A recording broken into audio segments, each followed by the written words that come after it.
Hi guys, કેમ છો? બધા મજામાં? અમે પણ મજામાં. યાર હું બ્લોગ ચાલુ કરું ને તમે ખડખડ અવાજ કરો છો. આજે મને સવારનું બહુ માથું દુખાતું હતું એટલે અમે બહારથી જ મંગાવ્યું છે. આજે અમે મંગાવ્યા છે ઢોસા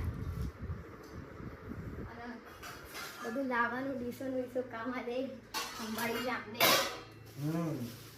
મદદ તો કરવી પડે તો ખૂબ દિવસ ચાર જ ખાખરા છે પણ નહીં બહુ ચા ના આવે. અરે ના આવે એટલે મેં કીધું તમે ખાઈ જશો. કયા ઢોસા મંગાયા છે? ટીચું નહીં, કયા ઢોસા મંગાયા છે? મૈસૂર મસાલા એટલે બટર. બટરમાં તમે એવી રીતે બોલો છો ને પેલા આમ ચીકણી કે તંબાકુ ભરીને એમના બટર એવું લાગે છે. ચમચીઓ લાયા બે. સરસ, ચલો. એ ઢીલું થઈ ગયું છે ને એટલે નહીં ચોટતું. યસુ તો 2 દિવસ પહેલા ના બનાવાય યસુ? કોઈ નતું એવું? અને આજ તો રજા હતી ને તો આ થઈ જશે, કાલ સુધી સુકાઈ જશે. પણ અઠવાડિયા પહેલા જ બનાવી દેવાનો, એવું જ કરાય તો શાંતિથી સીડીઓ બી.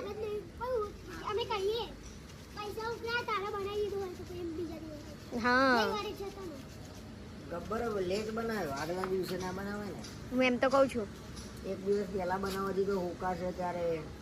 એ જ ને. પણ આ બહુ ઢીલું થઈ ગયું છે એટલે થોડું માટી નાખી દો. નહીં હા તો બસ એને હુકાવા દો. કાલ સુધી લાગતું નહીં હુકાય એમ. મન તો કાઠું કામ કર્યું છે. અને આ પીંછું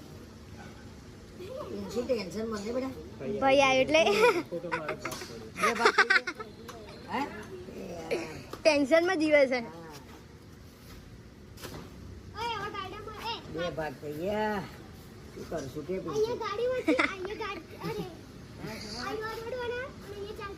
રસ્તામાં ને આમ લેવાનો આમ રાઉન્ડ આ તે સીધો ઉતારી દીધો. સીડીઓ કરી નાખી. લપસણી જેવું થઈ ગયું છે.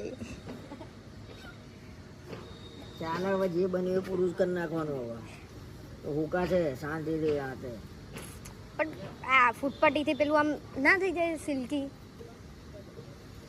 ના થાય. ગબ્બર થોડી સિલ્કી હોય. ગબ્બર કે સીડીઓ કહું છું. સીડીઓ થોડી રોડ બનાવ્યા લોકોએ. તમે આવું જ કરતા હતા? ના અમે આવડો બનાવતા. અરે એમ નહીં, સીડીઓ નતા બનાવતા? સીડીઓ છેલ્લે ઉપર ચડવાનું મંદિર બાકી હોય ને તારા આટલી સીડીઓ હોય, બાકી રસ્તો. પછી અહીં બગીચો હોય, તળાવ બનાવ. પણ યસુ એકલો જ મહેનત કરી રહ્યો છે. હા, આ રોડ નતો પહેલા. અહીંયા ફુવારો કરીએ અમે. બગીચો 10માં લાગે છે. રાતે તો ચાલુ હતી ને લાઈટો. આજે રાતે કરીશું ને બધું ચાલુ. મજા આવે છે? એવું? હું નાની હતી ને ત્યારે હું એ બનાવતી હતી. અમે તો આ તમે જે બનાવીને આખી સીડીઓ વાળી બનાવતા હતા. તમે જોવા આવતા હતા ખબર મારા ઘરે? અમે બધે જોવા જતા સોસાયટીમાં સાયકલ લઈને. એમાં મારું ઘરે બાકી ના રાખે. દિવસ પહેલા ચાલુ કરતા હતા. હા, પણ મોટો બનાવતા ને એ વખતે તો બધું બગીચો બનાવવા ને ટાઈમ પાસ કરવાનો.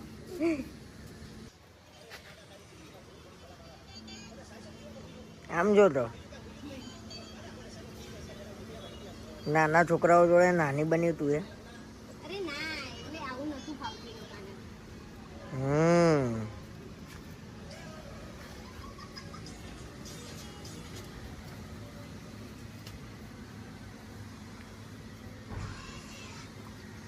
હેલો.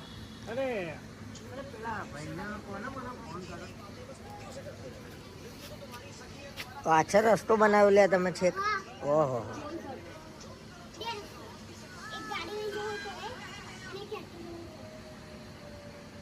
એ શું કઈ કેવું તા બેટા નવરા જેવી છે. ગબ્બરનું ગમે છે કામ. યસુ મોટો થશે ને એટલે યાદ આવશે તમારે જે. 4 થી 5 ની અંદર આવો. ઓકે. હા વાંધો ને. હા વાંધો ને. તમે 4 થી 5 ની અંદર એ નહીં રહે લે, એ નહીં રહ્યો, ગરી પડશે. ખોટું જ કર્યું છે, આ સીધું આખું કર્યું છે આણે. પણ પાણી ના રેડાય ને, જો એ કડક કરવી પડે ને માટે.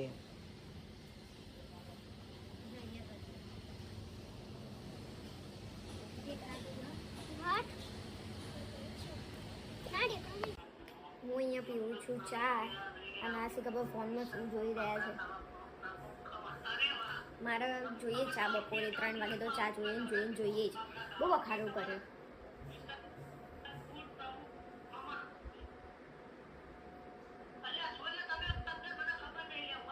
અને અમને કર્યું છે અલા દેખાતા ચમ નહીં, અલા દેખાતું નહીં તમારું મોઢું બુઢું દેખાતું નહીં કહું. ના નહીં દેખાતું. ના ના ના ટાવર ફૂલ છે. મારું દેખાય છે, મારું દેખાય ચમનું છે તે પછી. અરે અલા દેખાતું નહીં યાર. નવરાત્રી ચાલુ થાય છે અને અમારા સોસાયટીમાં જે નવરાત્રી થાય છે એમાં ગરબો અમારા ઘરે છે એટલે કાલે અમારા ઘરેથી જશે એમ ત્યાં. એવું જ ને મંડપમાં મૂકવાનો હોય એવું જોઈએ, હજી બહુ નોલેજ નહીં અમને, કેમ પણ કે એવું જોઈએ એમ. માતાજી ગરબો હેતલ અમારા નવો મેરેજ છે એટલે એક વર્ષ થયું પણ ઓલા વર્ષે સોસાયટીથી બીજા કોઈના નવા મેરેજ થયા હતા એટલે એમને લીધો પણ આ વખતે અમે લીધું છે એટલે તૈયારી બધી કરવાની છે. એટલે પ્રસાદ લાવવાની છે અને ઘડો તો આવી ગયું છે, ઘડો તો લઈ આવ્યા માતાજીનો હાલ લાવવાનો છે, પ્રસાદ લાવવાની છે અને કાલથી તો 10 દિવસ મજા આવશે. હા ગરબા ગાવ કે ના ગાવ પણ એટલી મજા આવી જાય ને 10 દિવસ એમ મજા આવી જાય નવરાત્રીમાં. બધા ભેગા થાય, બધા વાતો કરે એ બાને. બાકી કોઈ અત્યારે તો મળવા તૈયાર ના હોય સોસાયટી. તમારે ગરબા ગાવાની તો બહુ મજા આવે. એમાં ગાતા તો છે નહીં. હા ક્યારે ગાવ છો તમે ગરબા? ગાઉં છું ને હું તો. કશું નહીં બેહીને ગાય. ગાવાનું. પેલા ઘરડા ડોસા ના હોય જેમ બેઠા બેઠા જુઓ એવી રીતે બેઠા બેઠા જોઈ આ રાખે. એ ગરબા જેમ. શું એને ગરબા કહેવાય? હમ. ગાયા કહેવાય એને? તમે મને કહો છો કશું ગરબા ગાઈને એમ જોઈ રે. ગરબા ગાવા કરતા જોવાની બહુ મજા આવે. પૂછો ગાવાની. તમે શું કીધું? મને ગરબા ગાવાની મજા આવે છે. એટલે ગાઉં છું એ અને કરાવું અને જોઉં છું એ કરાવું. મેં મેરેજ નતા કર્યા ને ત્યારે હું ફોન કરું ને કે શું કરો છો નવરાત્રી, તો કે હું ગરબા ગાઉં છું. ક્યારે ગરબા ગાતા હતા. હવે મને નહીં ખબર કે કોને જોઈને ગરબા ગાતા હતા, શું કરતા હતા, શું નતા કરતા. ત્યારે તો મને એમ કહેતા હતા કે મને ગરબા ગાવાનો બહુ શોખ છે. તો સજ ના જે ગરબા તો હું ગાઉં જ ભાઈ. ગાતા જ નહીં ગરબા, ખાલી જોઈ રહ્યો છો. સી ખબર પહેલા હું એમ કહું કે શું કરો છો? ગરબા ગાઉં છું, હું ફ્રી નહીં, આમ નહીં.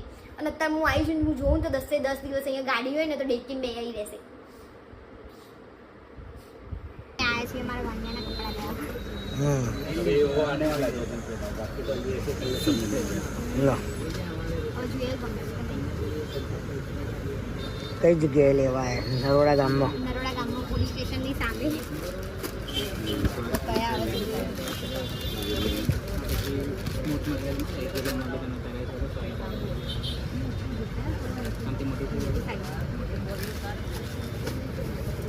ખાલી નવરાત્રીની તૈયારી બહુ જ ભીડ છે. ચાલુ થાય છે એટલે કાલે ગરબો અમારા તરફથી છે સોસાયટીમાં. એટલે સોસાયટીમાં આ ગરબો લાયેલા જ છે એટલે મારા ઘરે મોકલાવી દીધો છે. હવે આના મસ્ત ચકાચક ધોઈ અને મૂકી દો એટલે કાલે સવારે વહેલા મુહૂર્ત છે. પાછું બધું રેડી રાખીને મૂકવાનું છે. એટલે ત્રિશૂળ અને ધૂપનું છે એ બધું આપી ગયા છે. ધોવાનું છે. હવે મને તો એટલું બધું કંઈ ખબર પડતી છે નહીં એટલે સોસાયટીવાળા જેમ મને સમજાવે એવી રીતે હું બધું રેડી કરીને રાખું છું. ને અમારા બાજુ મોટા મમ્મી રહે છે એ જેમ કે એમ કરવાનું આપણે. એટલે હું ફટાફટ ધોઈ નાખું આ બધું. તો બધા વાસણ સરસ મજાના ધોઈ નાખ્યા છે, આમ ચમકાઈ દીધા છે મેં. અને આ છે કાલ સવાર માટે પ્રસાદ ચીક્કી. બસ હવે કાલની રાહ છે, કાલથી નવરાત્રી ચાલુ. હવે હું કરીશ મારું એડિટિંગ અને એડિટિંગ કરીને પછી હું સૂઈ જઈશ. અને હા, જે લોકોએ અમારી ચેનલ હજી સબસ્ક્રાઈબ ના કરી હોય એ લોકો કરી દો અને લાઇક શેર અને કોમેન્ટ કરો.